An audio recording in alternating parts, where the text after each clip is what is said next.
Nama saya Pipi Amita Sinaga, NPM 18010100022, Pendidikan Guru Sekolah Dasar, Fakultas Keguruan dan Ilmu Pendidikan, Universitas HKBP Indonesia Pematang Siantar. Di sini saya akan membahas tentang hubungan film Tara Zaman Part tahun 2007 dalam bimbingan konseling. Film ini mengisahkan seorang anak yang bernama Awasti Ihsan yang mengalami disleksia, di mana ia mempunyai dunianya sendiri, suka berimajinasi, dan seorang anak yang pemberani. Ciri-ciri seorang anak yang mengalami disleksia yaitu tidak dapat melihat huruf dan angka dengan benar. Dalam penglihatannya, huruf dan angka seperti menari-nari dan selalu menari-nari di pelupuk matanya. Sehingga anak disleksia tidak dapat membaca dan tidak dapat menulis dengan benar. Ihsan selalu mendapatkan tekanan dari teman-temannya, dari orang tuanya, dan dari guru-gurunya. Mereka tidak memahami kondisi Ihsan yang sebenarnya mengalami disleksia. Ihsan selalu mendapatkan nilai buruk di sekolahnya. Ia pernah bolos dari sekolah dan akibat perbuatannya dia akan dikirim ke asrama. Mendengar keputusan dari ayahnya itu, Ihsan menjadi depresi dan akhirnya ia tetap dikirim ke asrama. Di asrama barunya, Ihsan diperlakukan sama dengan di sekolah lamanya. Setiap guru yang mengajarnya tidak ada yang mengerti kondisi yang dialami oleh Ihsan. Di asrama, Ihsan sering mendapatkan tekanan dari guru-gurunya dan teman-temannya. Di sekolah baru atau asrama, oleh guru-gurunya Ihsan diminta untuk menerjemahkan dari sebuah puisi yang dibacakan teman-temannya. Tapi gurunya tidak suka dengan pendapatnya. Padahal Ihsan menjelaskan isi puisi tersebut dengan sangat benar berdasarkan pendapatnya. Dengan perlakuan kasar yang diberikan guru-gurunya, Ihsan menjadi lebih depresi lagi. Ia membuang semua buku-bukunya dan selalu merasa ketakutan. Ia merasa dirinya tidak ada yang peduli, merasa sendiri, dan hilangnya percaya diri. Hingga datang seorang guru yang energik mengajar ke sekolah tersebut. Ia bernama Ram Sankarnikub. Ram Sankarnikub adalah seorang guru pengganti di sekolah itu, dan dia juga mengajar di sebuah sekolah yang menangani anak berkebutuhan khusus. Pada awalnya, Ram tidak begitu memperhatikan Ihsan, tapi lama-kelamaan ia mulai memperhatikan Ihsan. Melihat kondisi Ihsan, Ram prihatin. Ram merasa Ihsan sedang membutuhkan bantuan. Dia lihat dari sorot pandang mata Ihsan. Hingga akhirnya, ia mendatangi rumah orang tua Ihsan untuk mendapatkan beberapa informasi yang ia butuhkan. Di sana, Ram melihat semua tulisan Ihsan, dan sangat terkejut sekali ketika ia melihat lukisan-lukisan Ihsan yang sangat indah dan mengandung makna. Ihsan mengungkapkan perasaannya lewat lukisan-lukisan yang ia buat.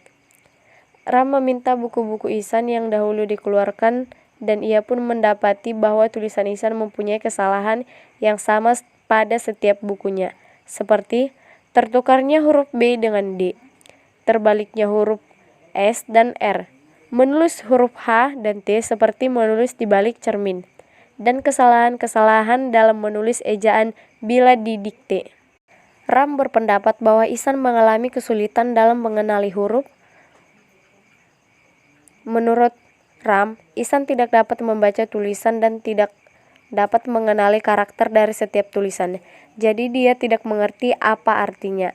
Ram mengatakan kepada kedua orang tuanya Ihsan bahwa orang yang mengalami kesulitan dalam membaca dan menulis disebut disleksia.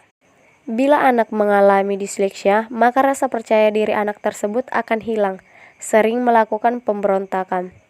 Dan anak tersebut akan menyembunyikan segala kekurangannya dengan ketidaktaatan dan senang membuat kerusuhan di mana saja. Meskipun demikian, setiap anak disleksia mempunyai pemikiran yang tajam dan mempunyai imajinasi yang kuat, dan mereka adalah orang yang berbakat, bahkan lebih berbakat dari orang-orang normal. Anak yang mengalami disleksia sering ditertawakan oleh anak-anak normal lainnya. Mengapa demikian?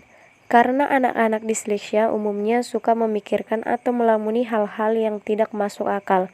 Walaupun seperti itu, mereka tetap berani menghadapinya. Siapa sangka anak disleksia tersebut akan menjadi orang-orang besar dan terkenal dengan pemikiran-pemikiran anehnya. Misalnya, seperti Leonardo da Vinci, pencipta helikopter pada abad ke-15.400 tahun sebelum adanya pesawat. Leonardo menulis seperti menulis di balik cermin. Ram memberikan cerita-cerita itu agar Ihsan termotivasi untuk maju dan berani dalam menghadapi segala kesulitan yang dia hadapi. Ram juga mengatakan kepada Ihsan bahwa itu pun dahulu mengalami hal yang sama dengan orang-orang yang diceritakan. Semua harapan Ram terjawab dengan apa yang dilakukan oleh Ihsan. Ia membuat sebuah kapal kecil yang dapat bergerak di air.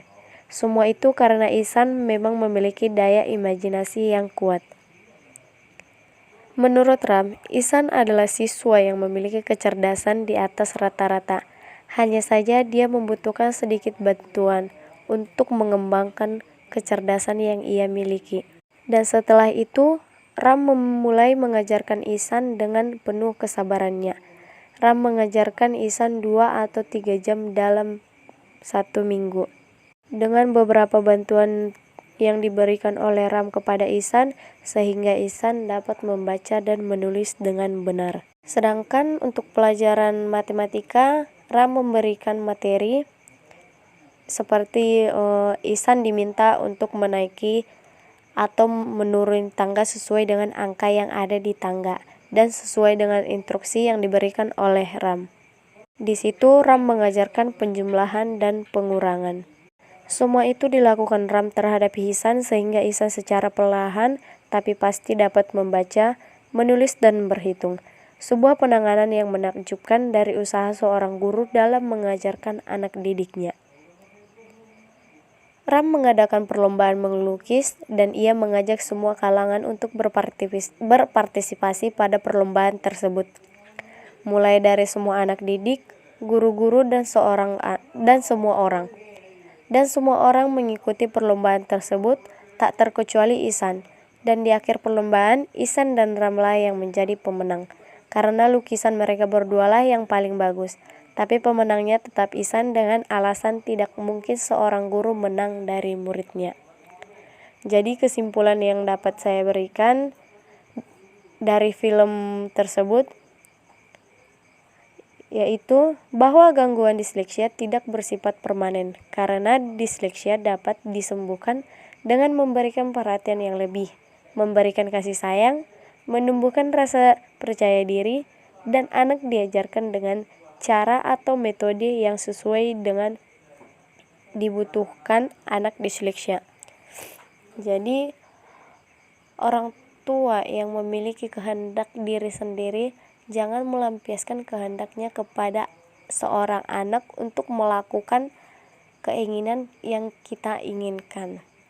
Sekian dari saya, terima kasih.